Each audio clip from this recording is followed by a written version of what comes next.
This quick, step-by-step video will show you how to set up hot buttons on our Sterling Trader Pro platform.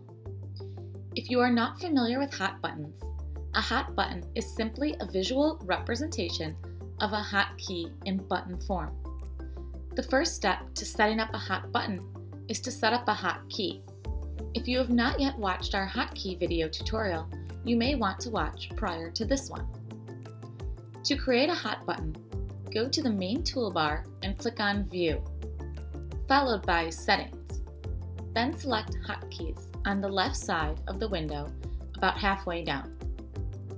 Take a look at the list of hotkeys and double-click to edit the hotkey you want to also use as a hot button. Any hotkey that has been set up can be used as a hot button.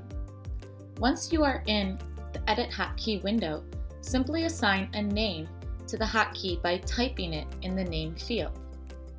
For example, in our hotkey video, we set up a hotkey to buy 100 shares using the current symbol at the ask price using default account and destination. You can now assign this hotkey a name such as buy 100 ask, which will be the hot button name. To then add the hot button to your Level 2 order entry window, in your Level 2 window, simply go to View, Hot Button Bar Setup. Any hotkey with a name will appear in the list on the left.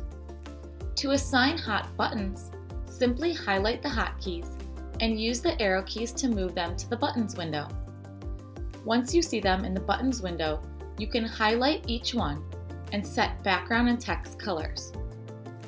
Once you have finished setting up your hot buttons, then go to View, Hot Button Bar from your Level 2 window to view them, and now your hot buttons are ready for use. Thanks for watching. For additional support, you can always contact us, the Sterling Client Services team, at 312-346-9600 extension 290 or by email at support@sterlingtrader.com.